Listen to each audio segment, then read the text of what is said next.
அஸ்ஸலாமு அலைக்கும் வரஹ்மத்துல்லாஹி வபரகாத்துஹு. இறைவனின் சாந்தியும் சமாதானமும் அவனுடைய கருணையும் அவனுடைய அருள் வழங்கு அனைத்தும் நம் அனைவர் மீதும் உண்டாவதாக. அன்புக்குரிய சகோதர சகோதரிகளே, இன்றைக்கு நம்ம எதை பற்றி பேச போறோம் சொன்னால், நபிகள் நாயகம் ஸல்லல்லாஹு அலைஹி வஸல்லம் அவர்களை பற்றி பேரறிஞர் அண்ணா அவர்கள் கூறியது என்ன? பேரறிஞர் என்று புகழப்படும் சி.என். அண்ணாதுரை அவர்கள், முன்னாள் முதலமைச்சர், திமுகவை ஆரம்பித்தவர், திராவிட முன்னேற்ற கழகத்தை ஆரம்பித்த பெருந்தகையாளரில் முதன்மையானவர் பேரறிஞர் அண்ணா. கலைஞர், புரட்சி தலைவர் எம்ஜிஆர் அவர்கள் எல்லாருமே நேசிக்கக்கூடிய ஒரு பெரிய தலைவர். ஏன் பெரியார் கூட நேசிக்கக்கூடிய ஒரு தலைவர் அவங்க தான் பேரறிஞர் அண்ணா. அவங்க இஸ்லாத்தை பற்றி என்ன சொல்லியிருக்காங்க, நபிகள் நாயகம் ஸல்லல்லாஹு அலைஹி வஸல்லம் அவர்களை பற்றி என்ன சொல்லியிருக்காங்க பார்ப்போம். இந்த எண்ணம் ஏன் ஏற்பட்டதுன்னா, காலையில் ஃபஜ்ர் தொழுதுட்டு ஒரு டீ கடையில் போய் டீ சாப்பிட போகும்போது அப்புறம் ஒரு டெய்லி ஷீட் தினசரி கேலண்டர், அதில் 15/9/2025 பேரறிஞர் அண்ணா பிறந்தநாள் அப்படின்னு போட்டிருந்தது. சரி, ரைட்டு. இப்போ இன்றைக்கு அண்ணா அவர்கள் என்ன சொல்லியிருக்காங்க இஸ்லாத்தை பற்றி, நபிகள் நாயகம், குறிப்பாக நபிகள் நாயகம் ஸல்லல்லாஹு அலைஹி வஸல்லம் அவர்களை பற்றி என்ன சொல்லியிருக்காங்க அப்படின்றது பார்ப்போம். இது ஒரு புக்கு, மாநபி ஸல்லல்லாஹு அலைஹி வஸல்லம் அவர்களை பற்றி மேதைகள் அப்படின்ற ஒரு புக்கில் சி.என். அண்ணாதுரை அவர்கள் என்ன சொல்லியிருக்காங்க அப்படின்றத பார்ப்போம் இன்ஷா அல்லாஹ். அவங்க அண்ணாதுரை அவர்கள் சொல்கிறாங்க, ஒரு கட்டுரை, அவங்க எழுதின ஒரு கட்டுரையிலிருந்து சொல்லப்பட்ட விஷயம் என்னன்னா, கண்மூடி பழக்கங்களை மண்மூட செய்து காட்டு மிராண்டி தன்மையினரை உயர்ந்த சமுதாயமாக உருவாக்கி நெருக்கடியான வேளையிலும் லட்சியங்களை நிறைவேற்ற தவறாத கடமை வீரர் நபிகள் நாயகம் அவர்கள். கண்மூடி பழக்கங்களை மண்மூட செய்து காட்டு மிராண்டி தன்மையினரை உயர்ந்த சமுதாயமாக உருவாக்கி, அந்த மக்கா குறைஷிகளை சொல்லாங்கன்னு நினைக்கிறேன், உருவாக்கி நெருக்கடியான வேளைகளிலும் லட்சியங்களை நிறைவேற்ற தவறாத கடமை வீரர் நபிகள் நாயகம் அவர்கள் என்று சி.என். அண்ணாதுரை அவர்கள் சொல்றாங்க. பார்த்தீங்கன்னா இன்னொரு ஒரு கூட்டத்தில் என்ன சொல்றாங்க, எப்போன்னா அறிஞர் சி.என். அண்ணாதுரை அவர்கள் நாகப்பட்டினம் 1957ஆம் ஆண்டு, நான் 59 பிறந்தேன், நான் பிறக்கிறதுக்கு 2 வருஷத்துக்கு முன்னாடி 1957ஆம் ஆண்டு மிலாத் விழாவில் கமர்நிசா என்பவர் கேட்ட கேள்விக்கு அறிஞர் அண்ணா கொடுத்த விளக்கம். அவர் ஒரு கேள்வி கேட்டிருக்காரு, அதுக்கு விளக்கம் கொடுக்குறாங்க. என்னன்னா, அண்ணாத்தவர் சொல்றாங்க, லுங்கி துணியையும் குல்லாவையும், இன்னைக்கு குல்லா நான் போட்டுக்க பாருங்க, குல்லாவையும் அணிந்து கொள்வதால் மட்டும் ஒருவன் சரியான முஸ்லீமாக ஆகிவிட முடியாது. லுங்கியும் தொப்பியும் அணிஞ்சா அவன் அதை செஞ்சா மட்டும் அவன் உண்மையான முஸ்லீம் ஆகிட முடியாது. நபிகள் நாயகம் அன்பை போதிக்க சொன்னார், நானும் அன்பை போதிக்கிறேன். அவர் சகோதரத்துவத்தை வளர்த்தார், நானும் சகோதரத்துவத்தை வளர்க்கிறேன். அவர் அறிவே ஆண்டவன் என்றார். அது ஆண்டவன் அறிவுமயமானவன் அந்த அர்த்தத்தில் சொல்றாங்க. ஏன்னா பின்னாடி சொல்லக்கூடிய வாசத்திலே நம்ம புரிஞ்சுக்கலாம். அவர் அறிவே ஆண்டவன் என்றார். அதாவது ஆண்டவன், இறைவன் அறிவுமயமானவன், ஞானமிக்கவன். நானும் அதே கொள்கையுடையவன். ஒன்றே குலம் ஒருவனே தேவன் என்றார் நபிகள் நாயகம். அதையே நானும் நீண்ட நாட்களாக போதித்து வருகிறேன். ஆகவே முஸ்லீமுக்கும் எனக்கு என்ன வித்தியாசம்? இதெல்லாம் திராவிட முன்னேற்ற கழகத்துக்காரங்க, அண்ணா திராவிட முன்னேற்ற கழகத்துக்காரங்களை கவனிக்கணும். எல்லாருமே தலைவராக ஒத்துக்கொள்ளக்கூடிய ஒரு பெருந்தகை தான் சி.என். அண்ணாதுரை அவர்கள். பேரறிஞர் அண்ணா என்று போற்றக்கூடிய மிகப்பெரிய அறிஞர் தான், அது ஒன்று மாற்றுக்கிறது கிடையாது. அப்போ அந்த அண்ணா அவர்கள் சொன்ன விஷயம் என்னன்னா, ஒன்றே குலம் ஒருவனே தேவன் என்றார் நபிகள் நாயகம். அதையே நானும் நீண்ட நாட்களாக போதித்து வருகிறேன். ஆகவே முஸ்லீமுக்கும் எனக்கும் என்ன வித்தியாசம் கேட்கிறார். ஆக நானும் முஸ்லீம் தான் என்ற விஷயத்த சொல்றாங்க. முஸ்லீமுக்கு எனக்கு என்ன வித்தியாசம்? நபினா என்ன போதிச்சாங்களோ அதுதான் நானும் போதிக்கிறேன், நானும் கடைபிடிக்கிறேன். ஆனால் முஸ்லீமுக்கு எனக்கு என்ன வித்தியாசம்? நான் கூட முஸ்லீம் தான் அப்படின்ற அர்த்தத்தில் அவங்க சொல்றாங்க. அடுத்தாப்புல இதே டைட்டிலே சொல்றாங்க, நான் இஸ்லாமியன் தான் அப்படின்னு சொல்றாங்க. எப்போ அப்படின்னா, தஞ்சாவூர்ல ஒரு நண்பர் கபீர் உன்னிஷா என்பது அவருடைய பெயர். ஒரு முறை மீலாத் விழாவில் பேச வந்த சி.என். அண்ணாதுரை அவர்களை சந்தித்தார். நமக்குள்ள அதே சந்தேகம் தான், இஸ்லாத்தை பத்தி இவ்வளவு பேசுறீங்களா, ஏன் நீங்க முஸ்லீம் ஆகல அப்படின்னு அவர் கேட்டிருக்காரு. அது என்னன்னு பார்ப்போம். நீங்கள் இவ்வளவு நன்றாக முகமது நபியையும் இஸ்லாமிய கோட்பாடுகளையும் பற்றி பேசுகிறீர்களே, ஏன் நீங்கள் இஸ்லாமிய மதத்தில் சேர்ந்து விடக்கூடாது என்று அண்ணா அவர்களும் கேட்டார். நம்ம நினைக்கிற கேள்வி தான் அவர் கேட்டார். அதற்கு அண்ணாதுரை எடுத்த பதில் இதுதான். அந்த பதிலை கேளுங்க. அண்ணாதுரை சொல்றாங்க, இஸ்லாமிய மார்க்க கட்டளை என்றும் திட்டங்கள் என்றும் சில உண்டு. இஸ்லாமிய சமுதாய அமைப்பிற்கு ஜமாத் என்று பெயர். இஸ்லாமிய கோட்பாடுகளை மார்க்க துறையை ஏற்று அதிலே தங்களை ஈடுபடுத்திக் கொள்பவர்கள் ஏக தெய்வம் என்ற கொள்கை உடையவர்களாக இருக்க வேண்டும். தௌஹீத், இறைவன் ஒருவன், அல்லாஹ் தான் ஏக இறைவன் அப்படின்ற கொள்கையை உடையவர்களாக இருக்க வேண்டும். அண்ணா சொன்னது. ஆண்டவனுக்கு உருவம் கொடுத்து அதற்கு பூஜை செய்து பிறரை ஏமாற்றும் எண்ணம் கூடாது. அது சிலையை வணங்க சொல்லி அதில் பூஜை செஞ்சு ஏமாத்த அந்த பிரார்த்தனை பண்ணக்கூடாது. அதாவது அதிலே தங்களை ஈடுபடுத்திக் கொள்பவர்கள் ஏக தெய்வம் என்ற கொள்கையுடையவர்களாக இருக்க வேண்டும். அதாவது இஸ்லாத்திலே தங்களை ஈடுபடுத்திக் கொள்பவர்கள் ஏக தெய்வம், ஒரே இறைவன், தௌஹீத் உடையவராக இருக்க வேண்டும். பிறரை அதாவது ஆண்டவனுக்கு உருவம் கொடுத்து அதற்கு பூஜை செய்து பிறரை ஏமாற்றும் எண்ணம் கூடாது. அந்த வகையில் பார்த்தால் நான் இஸ்லாமியன் தான். அண்ணா சொல்றார், அந்த வகையில் பார்த்தா நானும் இஸ்லாமியன் தான். நான் எந்த சிலைக்கும் பூஜை செய்யறதில்லை, அந்த சிலையெல்லாம் வணங்குறது இல்லை. அதனால நான் கூட தான் முஸ்லீம் தான், இஸ்லாமியன் தான். ஆனால் இஸ்லாமிய ஜமாத்தில் நான் இல்லை. எந்த ஒரு ஜமாத்திலையும் அவர் இணைத்துக் கொள்ளவில்லை. ஏகப்பட்ட ஜமாத்திற்கு இந்த மாதிரி பிரிவு பல பிரிவாக பிரிந்து கிடந்தால் அது ஒரு பிரிவு கூட சேராதீங்க அப்படின்னு நபிலாம் சொல்லியிருக்காங்க. அவர் அப்போவே 1957 அந்த கொள்கையை ஃபாலோ பண்ணியிருக்காரு. நிறைய பிரிவாக இருந்தால் நபிலை ஸல்லல்லாஹு சொன்ன ஒரு விஷயம், எந்த ஜமாத்தோடும் சேராமல் நீ ஒதுங்கி விடு.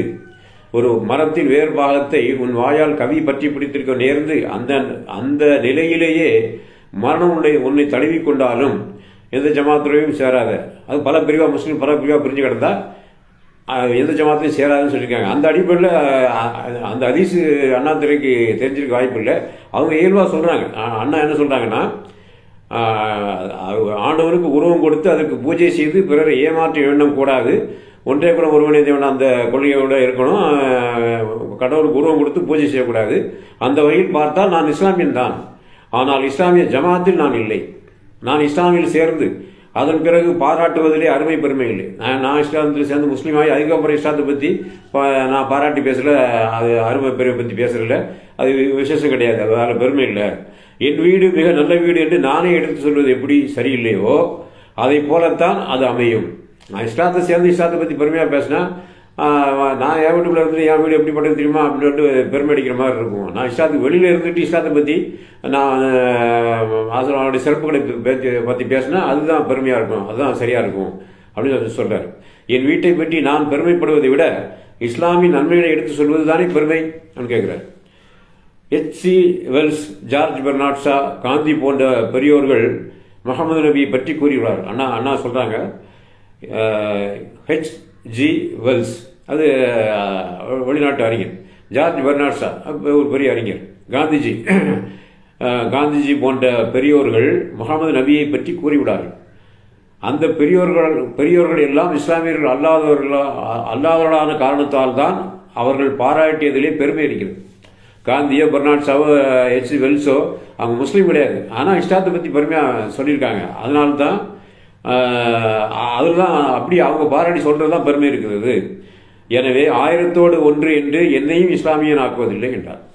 அதனால் வெளியில இருந்து இஸ்லாத்தை பற்றி அருமை பெருமையை சொல்றது, திருக்குறானை பற்றி சொல்றது, நபிநாயகத்தை பற்றி சொல்றது, அல்லாஹை பற்றி, ஏக இறைவனை பற்றி, ஒன்றே குலம் ஒருவனே தேவன் அப்படி சொல்றது, இதுதான் அப்படி சொல்லி பாராட்டுறது தான் பெருமை இருக்கே தவிர நானும் என்னை இஸ்லாமிய நான் இணைச்சிக்கிட்டு என் வீடு நல்ல வீடு அப்படின்னு நானும் முஸ்லீமாக இருந்துட்டு இஸ்லாத்தை பற்றி பெருமையாக பேசுறதில்ல, அது மீனிங்லெஸ் அப்படின்ற மாதிரி அவர் சொல்றார். அண்ணாதுரை சொல்றார். இது தென்னரசுன்ற பத்திரிகையில், அது திமுக வார இதழில் 19/6/1972 வந்திருக்கு. அண்ணா பேசுனது 1972ஆம் ஆண்டு 6ஆவது மாதம் ஜூன் மாதம் 19ஆம் தேதி அந்த திமுக வார இதழ் தென்னரசில் அண்ணா பேசுனது வந்திருக்கு. அடுத்தாப்புல கலங்கரை விளக்கு அப்படின்னு அண்ணாதுரை பாராட்டுறாங்க. சீன அண்ணாதுரை வழி தப்பியவர்களுக்கு கலங்கரை விளக்காக, திசை தப்பியவருக்கு திசை காட்டியாக, இறை பக்தி என்னும் இறையருள் இல்லாதவர்களுக்கு அவர்களின் வறண்டு வெடித்துவிட்ட பால் நிலத்தில் ஆலோலம் பாடும் அருவியாக, வெப்ப கனல் வீசிடும் வேளையில் தன்னென்று வீசும் குளிர் தென்றலாக, இருட்டறைக்கு ஒளிவிளக்காக, ஒளிவிளக்குன்ற வார்த்தை பாருங்க, எம்ஜிஆர் நடிச்ச படம் ஒளிவிளக்கு, அந்த ஒளிவிளக்குன்ற வார்த்தையை அண்ணாதுரை பயன்படுத்தியிருக்காங்க. குளிர் தென்றலாக, இருட்டறைக்கு ஒளி விளக்காக, இருண்ட கருத்த இரவுக்கு பௌர்ணமி நிலவாய் வந்தவரே நபிகள் நாயகம். எப்படி பாராட்டுறாங்க பாருங்க. ஏகையர் இறுதி தூதர் ஸல்லல்லாஹு அலைஹி வஸல்லம், அல்லாஹும்ம ஸல்லி அலா முஹம்மதின் வ அலா ஆலி முஹம்மத் கமா ஸல்லைத அலா இப்ராஹிம் வ அலா ஆலி இப்ராஹிம் இன்னக ஹமீதும் மஜீத். அல்லாஹும்ம பாரிக் அலா முஹம்மதின் வ அலா ஆலி முஹம்மத் கமா பாரக்த அலா இப்ராஹிம் வ அலா ஆலி இப்ராஹிம் இன்னக ஹமீதும் மஜீத்.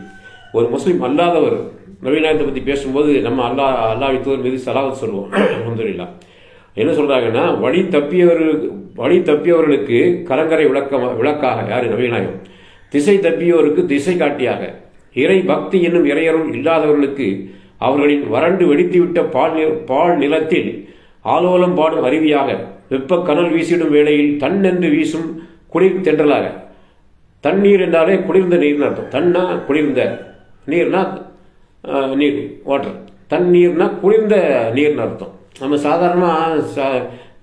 சாதாரண தண்ணீர், நீருக்கே நம்ம தண்ணீர் சொல்கிறோம். தன்னா குளிர்ந்தன்னு அர்த்தம். தன் நீர், நீர்னு சொன்னாலே போதுமானது. குளிர்ந்த நீரை தான் தண்ணீர்னு சொல்லணும். அதுதான் அண்ணாதுரை என்ன சொல்கிறாங்கன்னா, வெப்ப கனல் வீசிடும் வேளையில் தன் என்று வீசும் குளிர் தென்றலாக, இருட்டறைக்கு ஒளி விளக்காக, இருண்ட கருத்த இரவுக்கு பௌர்ணமி நிலவாய் வந்தவரே நபிகள் நாயகம். எவ்வளோ அழகாக சொல்லியிருக்காங்க. ஆனால் அந்த காலத்தில் 1950களில் சிஎன் அண்ணாதுரை அப்போவே அந்த புரிதல் இருந்திருக்கு. அடுத்தாப்புல பார்த்தீங்கன்னா, இஸ்லாமும் இறைத்தூதரும் அப்படின்ற விஷயத்தில் எப்போ பேசியிருக்காங்கன்னா, அறிஞர் சிஎன் அண்ணாதுரை அவர்கள் சென்னை மெரினா கடற்கரை மீலாது விழா கூட்டத்தில் பேசியது ஜனவரி 1984 போட்டிருக்கு. இது வந்து அந்த வருஷம் வந்து தப்பு நினைக்கிறேன். ஜனவரி மாதம் பேருக்கு ஏதோ ஒரு அவங்க நினைக்கிறதுக்கு முன்னாடி பேசியிருக்கணும். மெரினா கடற்கரையில் பேசியிருக்காங்க. மீலாதி விழா கூட்டம். இப்போ மீலாதி விழா தேவையானலாம் பேசணும். இப்போ 2 நாளைக்கு ஒரு முன்னாடி வீடியோ போட்டோம்.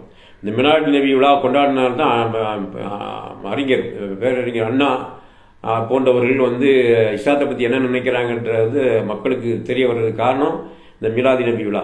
அதை நம்ம வந்து நபிநாயகத்தின் பிறந்தநாளை கொண்டாடுறதை நம்ம நியாயப்படுத்துகிறோம். இந்த மாதிரி விழாக்கள் வந்து அறிஞர்கள் என்று மக்களால் கொண்டாடப்படுகிறவர்கள் இஸ்லாத்தை பற்றி, நபிநாயகத்தை பற்றி, ஸல்லல்லாஹு அலைஹி வஸல்லம் பற்றி அவங்க சொன்ன விஷயத்த மற்ற மக்கள், முஸ்லீம் மக்கள் மட்டும் இல்லை, முஸ்லீம் அல்லாத மக்களும் தெரிஞ்சுக்கிறதுக்கு ஒரு வாய்ப்பாக பயன்பட்டுருக்கு. அந்த மிலாடி நபி விழாவில் அவங்க பேசுறது தான் இப்போ நான் சொல்ல போகிறேன். அண்ணா சொல்கிறாங்க, எங்களை போன்றவரை பேச செய்து, பாருங்கள் முதல் எடுத்துகிட்டு வந்துச்சு பாருங்கள், எங்களை போன்றவரை பேச செய்து இஸ்லாமை பற்றிய எங்கள் ஞானத்தை சோதிப்பதை விட எங்களை போன்றவர்களை கூட்டி வைத்து இஸ்லாமிய தத்துவ விளக்கம் செய்யப்பட வேண்டும் என்று நான் விரும்புகிறேன்.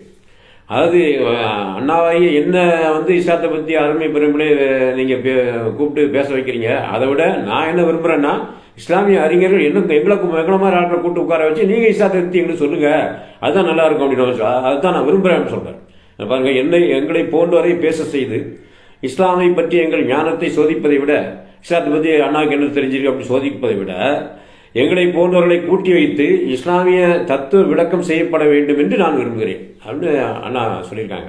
முடிவாக திரும்ப தொடர்ச்சியாக சொல்கிறாங்க, முடிவாக இஸ்லாம் ஒரு திறந்த புத்தகம். அண்ணா அவர்கள் சொல்கிறாங்க, முடிவாக இஸ்லாம் ஒரு திறந்த புத்தகம், அதை யார் வேண்டுமானாலும் படிக்கலாம். நபிகள் நாயகமோ ஒரு நடமாடும் பல்கலைக்கழகம். இதை விட என்ன, தமிழ்நாட்டில் எல்லாரும் நேசிக்கக்கூடிய தலைவர், அது வந்து எல்லாரும் நேசிக்கக்கூடிய திமுக, அதிமுக, மதிமுக, அப்படி எல்லாம் திராவிட தலைவர்கள், திராவிட தொண்டர்கள், திராவிட கட்சிகளின் தொண்டர்கள் எல்லாரும் அண்ணா வந்து ரொம்ப மதிப்பாங்க. அவர் சொல்றாரு, எங்களை போன்றோரை பேச செய்து இஸ்லாமியை பற்றி எங்கள் ஞானத்தை சோதிப்பதை விட எங்களை போன்றவர்களை கூட்டி வைத்து இஸ்லாமிய தத்துவ விளக்கம் செய்யப்பட வேண்டும் என்று நான் விரும்புகிறேன். முடிவாக இஸ்லாம் ஒரு திறந்த புத்தகம், அதை யார் வேண்டுமானாலும் படிக்கலாம். நபிகள் நாயகமோ ஒரு நடமாடும் பல்கலைக்கழகம். நடமாடும் பல்கலைக்கழகம்னு நாவல் நடிகர்கள் சொன்னதாக சொல்லுவாங்க. ஆனால் அதற்கு முன்பாகவே அண்ணா அவர்கள் என்ன சொல்லியிருக்காங்க, நபிகள் நாயகம் தான் ஒரு நடமாடும் பல்கலைக்கழகம். அவங்க வந்து ஒரு மொபைல் யூனிவர்சிட்டி, நடமாடும் பல்கலைக்கழகம், யார் வேண்டுமானால் அவர் வழி நடக்கலாம். அறிஞர் சிஎன் அண்ணாதுரை அவர்கள் சென்னை மெரினா கடற்கரை மீலாது விழா கூட்டத்தில் பேசியது. அவங்க தொடர்ச்சியாக பேசுகிறாங்க வேறொரு கூட்டத்தில், அது எதுன்னு பார்ப்போம். அதாவது இப்போ 7/10/1957, 7/10/1957 நான் பிறக்கிறதுக்கு ரெண்டு வருஷத்துக்கு முன்னாடி சென்னை கடற்கரை மீலாத் விழாவில் ஆற்றிய சொற்பொழிவு. இது கொஞ்சம் நீளமானதாக இருக்குது. இப்போ அண்ணா என்ன சொன்னாங்கன்ட்டு ஒரு முஸ்லீம்லாய் நம்ம இப்போ 57 பேசுகிறது 60 வச்சுக்கலாம், 40, 20, 65, 68 வருஷத்துக்கு முன்னாடி அண்ணா அவர்கள் பேசுனதை இப்போ நம்ம சொல்லி காமிக்கிறோம். அதனால் இதை வந்து ஸ்கிப் பண்ணாமல் நீங்கள் கேளுங்க. முஸ்லீம் மக்களும் கேளுங்க, முஸ்லீம் அல்லாத மக்களும் கேளுங்க, அதை திராவிட கட்சி தொண்டர்களும் கேளுங்க, தலைவர்களும் கேளுங்க. அண்ணா இஸ்லாத்தை பற்றி என்ன சொல்லியிருக்காங்க அப்படின்றத பாருங்கள். இஸ்லாமின் உயரிய பண்புகள் இதற்கு முன் உலகுக்கு எவ்வளவு அவசரமாக தேவைப்பட்டனவோ அதைவிட இப்பொழுது தத்துவ காட்டிற்குள் ஒளி தேடி அலையும் இந்த உலகுக்கு மிக அவசரமாக தேவைப்படுகிறது. எப்போ அவசரமாக தேவைப்படுதுன்னு அண்ணா சொல்றாங்கன்னா 1957 57னா 43 + 25 68 வருஷத்துக்கு முன்னாடி அவசரமாக தேவைப்படும் இஸ்லாம். என்ன சொல்றாங்க? இஸ்லாமின் உயரிய பண்புகள் இதற்கு முன் உலகுக்கு எவ்வளவு அவசரமாக தேவைப்பட்டனவோ அதைவிட இப்பொழுது தத்துவ காட்டுக்குள் ஒளி தேடி அடையும் இந்த உலகுக்கு மிக அவசரமாக தேவைப்படுகின்றன அப்படி சொல்லிட்டு என்ன சொல்றாங்க? இஸ்லாமிய மார்க்கம் ஏன் சிறந்ததென போற்றப்படுகிறது என்றால் மனிதனுக்கு என்னென்ன ஐயப்பாடுகள் தோன்றுகின்றனவோ அவையெல்லாம் நீக்கக்கூடிய வகையில் அதிக நல்ல கொள்கைகள் அதில் இருக்கின்றன.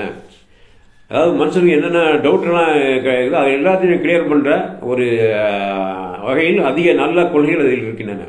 இப்போ நான் வந்து 2005 இஸ்லாத்துக்கு வந்த உடனே வர்றதுக்கு முன்னாடியே நம்ம கேட்குற கேள்விக்கெல்லாம் பதில் இருக்கா இந்த குரானில் அப்படின்னு ஆராய்ச்சி பண்ணிட்டு தான் அது ஆமாம் இருக்குது, எல்லா கேள்விக்கும் பதில் இருக்குது அப்படின்னு நல்லா புரிஞ்சுக்கிட்ட பிறகு தான் நான் இஸ்லாத்தை தழுவினேன். அதாவது 11/3/2005 நான் இஸ்லாத்தை தழுவினேன் ஒரு வெள்ளிக்கிழமை. ஆனால் அதுக்கு முன்னாடியே குரான் படிக்க ஆரம்பித்தேன்.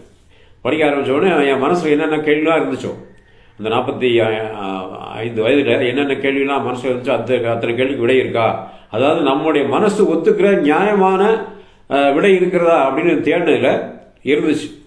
எல்லாத்துக்கும் நம்ம மனசு ஒத்துக்கிற அந்த ஒரு பதில் இருந்தனால தான் நான் இஸ்லாத்தை தழுவினேன். அந்த விஷயத்த அண்ணாதுரை வந்து 68 ஆண்டுகளுக்கு முன்னாடி சொல்லியிருக்காரு. 1957 நான்லாம் பிறக்கிறதுக்கு முன்னாடியே அண்ணா அவர்கள் சொல்லியிருக்காங்க. என்ன சொல்றாங்கன்னா, இஸ்லாமின் உயரிய பண்புகள் இதற்கு முன் உலகுக்கு எவ்வளவு அவசரமாக தேவைப்பட்டனவோ அதைவிட இப்பொழுது தத்துவ காட்டிற்குள் ஒளி தேடி அலையும் இந்த உலகுக்கு மிக அவசரமாக தேவைப்படுகின்றன. இஸ்லாமிய மார்க்கம் ஏன் சிறந்ததென போற்றப்படுகிறது என்றால் மனிதனுக்கு என்னென்ன ஐயப்பாடுகள் தோன்றுகின்றனவோ அவற்றையெல்லாம் நீக்கக்கூடிய வகையில் அதிக நல்ல கொள்கைகள் அதில் இருக்கின்றன. நபிகள் நாயகத்தின் போதனையில் ஒன்று ஆண்டவனுக்கு இணை வைத்தல் ஆகாது, ஷிர்க் செய்யக்கூடாது என்பது அண்ணா சொல்றார். நபிகள் நாயகத்தின் போதனையில் ஒன்று ஆண்டவனுக்கு இணை வைத்தல் ஆகாது என்பதாகும். இதை நான் கொஞ்சம் நெக்குருக அண்ணாத்தர சொல்றாங்க, நான் இதை கொஞ்சம் நெக்குருக எண்ணி பார்த்து மகிழ்ந்திருக்கிறேன். இறைவன் ஒருவன் அவனுக்கு இணையாக வேற தெய்வத்தை சொல்லக்கூடாது. லா இலாஹ இல்லல்லாஹ், அல்லாஹ்வுக்கு இணை வைத்ததை தவிர மீதி உள்ள பாவங்களை நான் நாடியவர்களுக்கு மன்னிப்பேன் நல்லா சொல்லி காமிக்கிறேன். எனக்கு இணை வைத்ததை தவிர மீதி உள்ள பாவங்களை நான் நாடியவர்களுக்கு மன்னிப்பேன். எனக்கு இணை வைத்தால் அவர் சொர்க்கத்தை நான் திட்டமாக தடை செய்து விட்டேன். அவன் இறைவன் ஒருவன் தான். அவனா தமிழில் இறைவன் கடவுள் ஆனவன் சொல்றான், தெலுங்குல தேவர், கன்னடத்து தேவர், மலையாளத்து தெய்வம், ஹிந்தியில் பகவான், இங்கிலீஷில் காட், அதே மாதிரி அரைமொழி அல்லாஹ். அப்போ இறைவன் ஒருவன், ஒன்றே குலம் ஒருவனே தேவன். அந்த தத்துவத்தை நான் ஏற்றுக்கிட்டேன்றார் அந்த கொள்கையை. அவன் சொல்லிட்டு அந்த இறைவனுக்கு இணை வைக்கக்கூடாதுன்னு நபிகள் சொன்னதை நான் எண்ணி பார்த்து நெக்குருகி எண்ணி பார்த்து மகிழ்ந்திருக்கிறேன் அப்படின்னு சொல்றாரு. எவ்வளவு பெரிய வார்த்தை பாருங்க. ஏன் இணை வைத்தல் ஆகாது, ஆண்டவன் இப்படி இருக்கக்கூடும் என்ற சிந்தனை முடிவடைவதில்லை. எனவேதான் பழந்தமிழ் மக்கள் கண்டவர் விண்டிலர், விண்டவர் கண்டிலர், பார்த்தவர் சொன்னதில்லை, சொன்னவர் பார்த்ததில்லை என்று கூறியிருக்கிறார்கள். அதனால்தான் ஆண்டவனுக்கு இணை வைத்தல் ஆகாது என்ற போதனை நபிகளாயும் கூறியிருக்கிறார்கள். அது என்னை மிகவும் ஈர்க்கக்கூடிய கொள்கை. அதாவது ஷிர்க் செய்யக்கூடாதுன்னு நபிகளாயும் ஸல்லல்லாஹு அலைஹி வஸல்லம் அவர்கள் சொன்னது பேரறிஞர் அண்ணா அவர்களுக்கு என்னை ஈர்க்கக்கூடிய கொள்கை அப்படின்னு சொல்றாங்க. அது வந்து ஷிர்க் செய்யக்கூடாது, இணை வைத்தல் கூடாது, இறைவனுக்கு இணை வைத்தல் கூடாதுன்ற அந்த ஒரு உண்மை என்னை ஈர்க்கக்கூடிய கொள்கை அப்படின்னு சொல்றாங்க. இஸ்லாமில் எனக்கு மற்றும் ஒன்று பிடித்திருக்கு, இன்னொரு விஷயம் எனக்கு பிடிச்சிருக்கு. அது மனிதனை மனிதனாக ஆக்குவது, மனிதனை முழு மனிதனாக ஆக்குகிறது இஸ்லாமிய மார்க்கம். அது மனுஷன் வந்து மிருக குணத்தோடு இருக்கலாம், அந்த அவனை வந்து முழுமையான உண்மையான மனிதனாக மாற்றுறது எதுனா இஸ்லாமிய மார்க்கம். மனிதனை முடிந்தால் ஆண்டவனுக்குரிய லட்சிய கோட்பாட்டின் உயரத்திற்கு உயர்த்தக்கூடிய வலிமை இஸ்லாம் மார்க்கத்திற்கு. ஆண்டவர் கடவுளாக முடியாது, கடவுள் இறைவன் வந்து மிகவும் பரிசுத்தமானவன். அந்த பரிசுத்த நிலைக்கு மனிதனை உயர்த்தக்கூடிய இறைவன் தான் இறைவன், அல்லாஹ் தான் கடவுள். அந்த அவன் எவ்வளவு பரிசுத்தமானவன் அந்த மாதிரி பரிசுத்தமான நிலைக்கு இஸ்லாமிய மார்க்க போதனையில் அந்த மனிதனை உயர்த்துகின்றது அப்படின்ற ஒரு விஷயத்த சொல்றாங்க. உயர்ந்த லட்சிய கோட்பாட்டில் உயர்த்தக்கூடிய வலிமை இஸ்லாமிய மார்க்கத்தில் இருக்கிறது. இஸ்லாம் என்பது ஒரு மதம் அல்ல, அது ஒரு சிறந்த மார்க்கம். உலகில் உள்ள பெரும் குணவான்கள் இஸ்லாமை ஒரு மதமாக கொள்ளாமல் ஒரு மார்க்கமாகவே கருதுகின்றனர். இஸ்லாமின் இன்னொரு சிறப்பு, இஸ்லாமில் யார் சேர்ந்தாலும் சாதியை இது மறைத்து விடுகிறது. முதுகுலத்தோரில் ஒருவர் தலையை ஒருவர் சீவிக்கொள்ளும் தேவர் தாழ்த்தப்பட்ட மக்களானாலும் சரி, மற்ற எவரானாலும் சரி, எவர் இஸ்லாமில் சேர்ந்தாலும் சரி, சாதியை நீக்கிவிடுகிறது. இஸ்லாமின் கொள்கை சாதியை இஸ்லாமின் கொள்கையை நீக்கிவிடுகிறது. இதனால் அது என்னை மிகவும் ஈர்க்கக்கூடிய கொள்கையாக இருக்கிறது. இஸ்லாத்தை ஒருத்தர் காலையில் 10 மணிக்கு கலிமா சொல்லி இஸ்லாத்தை எடுத்துக்கிட்டாருன்னா, அஷ்ஹது அல்லா இலாஹ இல்லல்லாஹ் அஷ்ஹது அன்ன முஹம்மதன் அப்துஹு வ ரசூலுஹு அப்படின்ற அந்த கலிமா சொல்லி இஸ்லாத்தை ஏற்றுட்டாரு, அவர் முஸ்லீம் ஆயிடுறார். காலையில் 10 மணிக்கு இஸ்லாத்தை ஏற்றுக்கிட்டாருன்னா 1 மணிக்கு நுகர் தொழுகை. அவன் பாரம்பரியமா அது எத்தனை தலைமுறைக்கு முன்னாடி அவருக்கு அவங்க மூதாதையர்கள் கலிமா சொன்னாங்க, இஸ்லாத்தை ஏற்றுக்கிட்டாங்கன்னு தெரியாது. அவர் அந்த பாரம்பரியமான முஸ்லீம் வரிசை அனுப்பாங்க, அவங்க கூட போய் 10 மணிக்கு கலிமா சொன்னவர் நின்று தோடு நின்று இறைவனை வணங்கலாம், தொழுகலாம். அதுதான் அண்ணாதர் சொல்றாங்க. இஸ்லாமிய இன்னொரு சிறப்பு, இஸ்லாமில் யார் சேர்ந்தாலும் ஜாதியை அது மறைத்து விடுகிறது. முதுகுலத்தூரில் ஒருவர் தலையை ஒருவர் சீவிக்கொள்ளும் தேவர் சமுதாயம் தாழ்த்தப்பட்ட சமுதாய மக்களானாலும் சரி, மற்ற எவரானாலும் சரி, எவர் இஸ்லாமில் சேர்ந்தாலும் சரி, சாதியை அது நீக்கி விடுகிறது. இஸ்லாமின் கொள்கை ஜாதியை நீக்கி விடுகிறது. இதனால் அது என்னை மிகவும் ஈர்க்கக்கூடிய கொள்கையாக இருக்கிறது அண்ணா சொல்றாங்க. இதையெல்லாம் அறிந்துதான் எதையும் துருவி ஆராயும் பண்பு படைத்த அறிஞர் பெர்னாட் ஷா அவர்கள் உலகில் கடைசி வரை நிலைத்திருக்கக்கூடிய மார்க்கம் இஸ்லாம் மார்க்கம் ஒன்றுதான் என்று எழுதியிருக்கிறார். இப்போ இங்கிலாண்டில் பார்த்தீங்கன்னா பிறக்கிற குழந்தைகளுக்கு முகமதுன்னு பேர் வைக்கிறாங்க. சர்ச்சுகள்லாம் பள்ளிவாசலம் மாறிடுச்சு. அந்த மேலே இருக்கிற அந்த சிலுவையை மட்டும் எடுத்துட்டு அதை அப்படியே அந்த கட்டடத்தை அப்படியே பள்ளிவாசலம் மாற்றிருக்காங்க, மஸ்ஜிதாக மாற்றிருக்காங்க. இங்கேருந்து ஒரு கலெக்டர், ஐஏஎஸ் கலெக்டரில் அவர் தமிழக தேயிலை தோட்ட கழகத்தினுடைய தலைவராக இருந்த ஒரு முஸ்லீம், ஒரு சகோதரர், உடகுடியை சார்ந்தவர். அவர் ஒரு மீட்டிங்கில் பேசும்போது நான் அதை கேட்டேன். அவர் தமிழ்நாடு அரசு அவரை இங்கிலாந்துக்கு 3 மாதம் ட்ரைனிங் அனுப்புது. அவர் போய் இறங்கினார், அலுவலகத்துக்கு போய் எல்லாம் முடிச்சுட்டு தொழணும். தொழுகை பார்த்தா எங்கே பார்த்தாலும் சர்ச்சாக இருக்குது. அப்போ அங்கே நடந்து போயிட்டு கேட்குறாரு, நான் ஒரு முஸ்லீம்ங்க, தொழுகை எனக்கு கடமை, இப்போ பள்ளிவாசல் மஸ்ஜிதே இல்லையே அப்படின்னு. இதுதான் மஸ்ஜித் அப்படின்னு. இல்லை இது சர்ச் இல்லை அப்படின்னு. இல்லை சர்ச்சாக இருந்துச்சு, 200-300 ஆண்டுகளுக்கு முன்னாடி கட்டின சர்ச்சு, இப்போ அதை விற்றுட்டாங்க. முஸ்லீம்கள் வாங்கி மேலே உள்ள சிலுவை மட்டும் எடுத்துகிட்டு ஹவுஸ், அந்த ஒரு சைடு ஹவுஸ் கட்டி மஸ்ஜித் ஆகிட்டாங்க. எல்லா நீங்கள் இப்போ சர்ச்சு நினைக்கிற அத்தனையுமே மஸ்ஜிதான்னு சொன்னாராம். அப்போ இஸ்லாம மார்க்கம் இங்கிலாண்டில் படுவேகமாக பரவிட்டு இருக்கு. அமெரிக்காவில் பரவுது, சீனாவில் பரவுது. கம்யூனிஸ்ட் கொள்கை உள்ள சீனாவில் பௌத்த மதமும் இருக்குது. அது கம்யூனிஸ்ட் கொள்கை, கடவுளை இல்லைன்ற கொள்கை உடையவங்க தான் அதிகமாக இருக்காங்க. இப்போ சீனாவிலையும் இஸ்லாம் மதம் பரவுது. அது மக்காட்டு மதினா அந்த இருப்பு பாதை போட்டாங்கல்ல, அது சீன கம்பெனி தான் கான்ட்ராக்ட் இருந்துச்சு. 5000 சீனர்கள் அந்த பணியில் ஈடுபடுத்தியிருந்தாங்க. ஒரே ஒரு சின்ன பாம்லெட் சீன மொழியில் கொடுத்தாங்க இஸ்லாத்தை பற்றி. அது ஒரு நாள் ஈவினிங் மக்ரீப் டைமில் கொடுக்குறாங்க. வேலையெல்லாம் முடிச்சுட்டு அவங்க டென்ட்டில் இருக்கும்போது சீன மொழியில் அச்சடிக்கப்பட்ட மொழிபெயர்க்கப்பட்ட இஸ்லாம் பற்ற செய்திகளை ஒரு பாம்லெட், ஒரு நோட்டீஸ் மாதிரி அடித்து கொடுக்குறாங்க. மறுநாள் காலையில் 500 பேர் இஸ்லாம் தள்ளிட்டாங்க, சீனர்கள். அந்த சீன மொழியில் அதை படித்து பார்க்கும்போது இதுதான் சத்தியமாக இருக்கும் அப்படின்றத உணர்ந்து 500 பேர் இஸ்லாத்தை தள்ளிவிட்டாங்க. அது சீன அரசுக்கு மிகப்பெரிய அதிர்ச்சி ஆயிடுச்சு. ஓகே, பிறகு அண்ணா அவர்கள் என்ன சொல்றாங்க பார்ப்போம். இஸ்லாம் என்பது ஒரு மதம் அல்ல, அது ஒரு சிறந்த மார்க்கம். உலகில் உள்ள பெரும் குணவான்களில் இஸ்லாமை ஒரு மதமாக கொள்ளாமல் ஒரு மார்க்கமாகவே கருதுகின்றனர். இஸ்லாமின் இன்னொரு சிறப்பு, இஸ்லாமில் யார் சேர்ந்தாலும் சாதியை மறைத்து விடுகிறது. அதை நம்ம பேசிட்டோம். அதையெல்லாம் மறந்ததுதான். எதையும் துருவி ஆராயும் பண்பு படைத்த அறிஞர் பெர்னாட் ஷா அவர்கள் உலகில் கடைசி வரை நிலைத்திருக்கக்கூடிய மார்க்கம் இஸ்லாம் மார்க்கம் ஒன்றுதான் என்று எழுதியிருக்கிறார். அது துருவி ஆராயக்கூடியவர். அவரே முடிவுக்கு வந்துட்டார், இஸ்லாம் மார்க்கம் தான் கடைசி வரைக்கும் நிலைச்சிருக்கும் அப்படின்ற ஒரு விஷயத்த பெர்னாட் ஷா, அவரையும் பேரறிஞர் தான் சொல்லுவாங்க, பேரறிஞர் பெர்னாட் ஷா அவர் சொல்லியிருக்கார். நபிகள் நாயகத்தை மகான் என்று ஏன் கொண்டாடுகிறார்கள் என்றால், அண்ணா சொல்றாங்க, இந்த 1957 ஆண்டு, இந்த 1957 ஆண்டில் சமுதாய விழிப்பு வேண்டும் என்பதை எடுத்து சொன்னால் எங்களை ஓட ஓட விரட்டுகிறார்கள். யார்? அண்ணா சொல்றாப்புல. இன்னும் ஆட்சிக்கு வரல, இன்னும் 7 வருஷம் கழிச்சு தான் 7 வருஷமா, இன்னும் 10 வருஷம் கழிச்சு தான் திமுக ஆட்சிக்கு வரப்போகுது. 1967 திமுக ஆட்சிக்கு வர்றதுக்கு 10 ஆண்டுகளுக்கு முன்பாக 1957 மிலாடி நபி விழாவில் பேரறிஞர் அண்ணா பேசுறாங்க. என்ன சொல்றாங்க? நபிகள் நாயகத்தை மகான் என்று ஏன் கொண்டாடுகிறார்கள் என்றால், இந்த 1957 ஆண்டில் சமுதாய விழிப்பு வேண்டும் என்பதை எடுத்து சொன்னால் எங்களை ஓட ஓட விரட்டுகிறார்கள். இப்போ எங்களை ஓட ஓட விரட்டுகிறார் என்றால் 1400 ஆண்டுகளுக்கு முன்பு பல்வேறு தெய்வங்களை வணங்கிய மக்களிடம் நீ வணங்கும் கடவுள் இதுவல்ல, நீ செல்ல வேண்டிய கோயில் இதுவல்ல என்று கூறியவரை விட்டு வைத்தார்களே, அதுவும் அந்த மக்களிடம் தம் கொள்கையை நெஞ்சுறுதியோடு எடுத்து சொன்னாரே, அதுவும் தான் அவரை மகான் என்று ஏற்றுக்கொண்டாட காரணமாக இருக்கின்றன. அப்பொழுது நம் நபிகள் நாயகம் கொடுத்த நெஞ்சுரம் தான் இப்பொழுது அவரது மார்க்கத்தை தழுவி இருப்பவர்களுக்கு இன்றும் இருக்கிறது என்றால் அது ஆச்சரியமல்ல. அப்போ நெஞ்சுறுதியோடு தனியாக போராடினாங்க. ஏக தெய்வ கொள்கையை எடுத்து சொன்னாங்க அந்த குறைஷிகள்கிட்ட. பல தெய்வ கொள்கையுடையவர்கள் அந்த காபாவிலே 360 சிலைகளை வச்சு வணங்கிக்கிட்டு இருக்கக்கூடியவங்க, எல்லாரும் காட்டு மிராண்டிகள் மாதிரி எடுத்தாலும் சண்டை போட வாழ வருவாங்க. அந்த மக்கள் மத்தியில் ஏக தெய்வ கொள்கை இறைவன் ஒருவன் தான் அந்த சத்தியத்தை சொன்னான்னா எவ்வளோ பாடுபட்டிருக்கணும். அதனால அவரை மகான் என்று கொண்டாடுறதுல இந்த ஆச்சரியம் இழந்தாரு பேரறிஞர் அண்ணா. நபிகள் நாயகம் போதித்த இஸ்லாம் மார்க்கம் வைரம் போன்றது. அண்ணா மேலும் சொல்றார், நபிகள் நாயகம் போதித்த மார்க்கம் வைரம் போன்றது.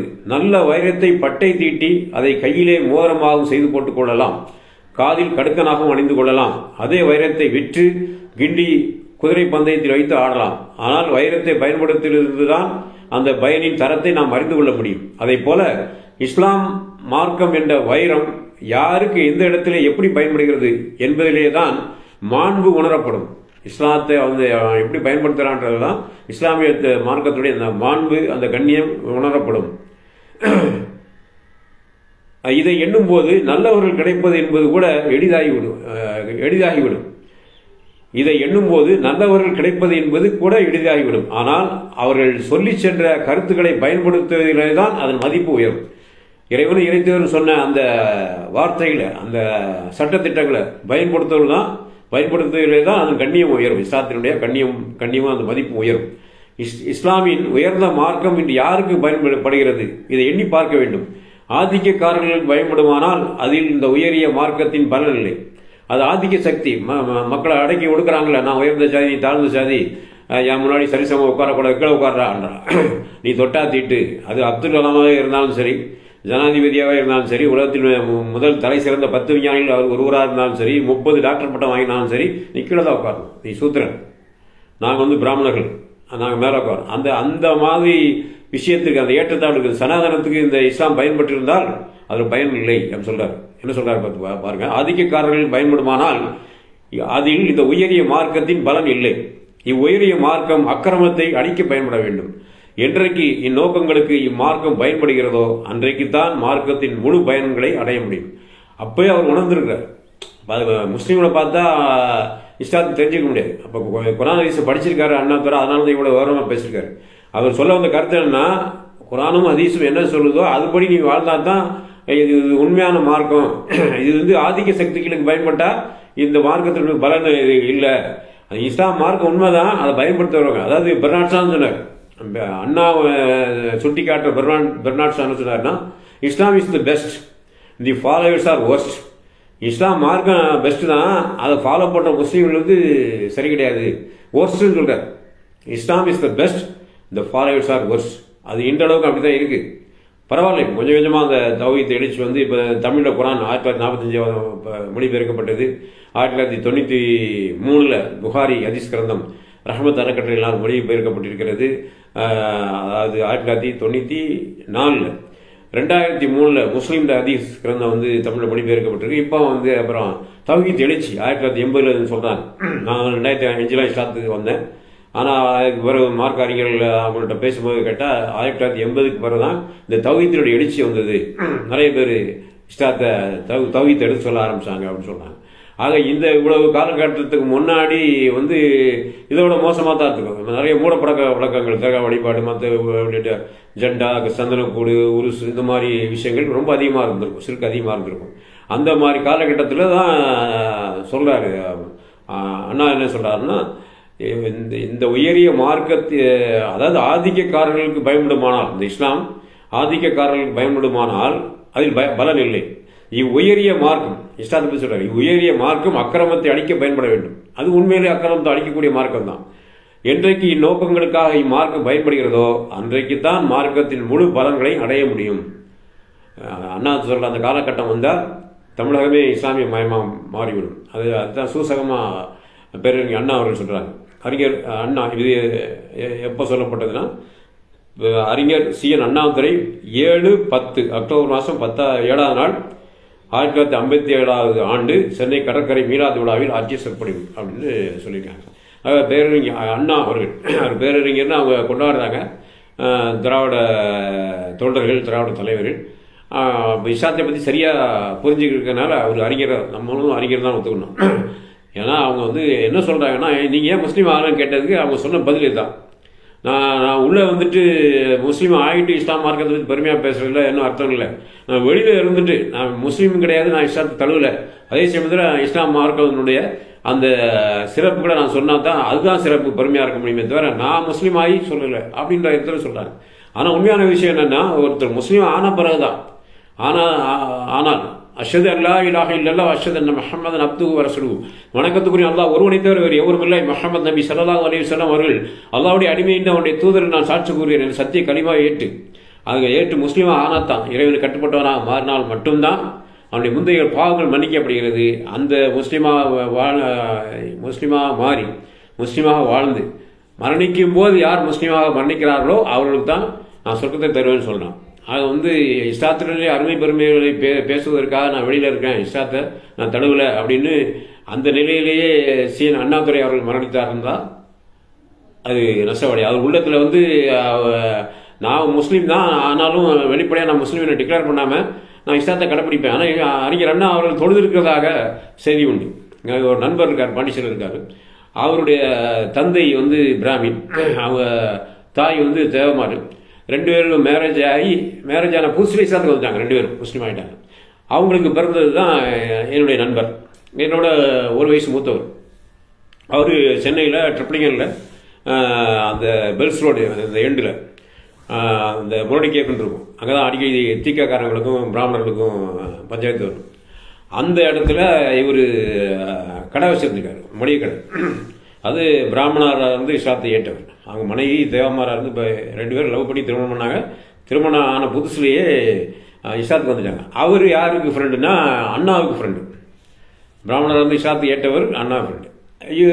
இவர் பிறகுறார், என்னுடைய நண்பர் பிறந்த புதுசில். அவர் காஞ்சிபுரத்துலேருந்து அண்ணா இவங்க வீட்டில் மொட்டை மாடியில் தான் அந்த திராவிட தலைவர்கள்லாம் அங்கே ஒன்று கூடுவாங்களாம். இங்கே 2-3 நாள் இருந்துட்டு சென்னையில் இருந்துட்டு போயிடுறது, அந்த மொட்டை மாடியில் தங்கியிருப்பாங்க. அப்போ காட்ஸ் விளையாடுவாங்களாம் அண்ணா மற்றவங்களாம். விளையாடும் போது காட்ஸ் விளையாட பொடியெலாம் போடுறதெல்லாம் அவர் பார்த்துருக்காரு, சின்ன வயசில் பார்த்துருக்காரு. அவர் நிறைய விஷயம் சொல்லியிருக்காரு.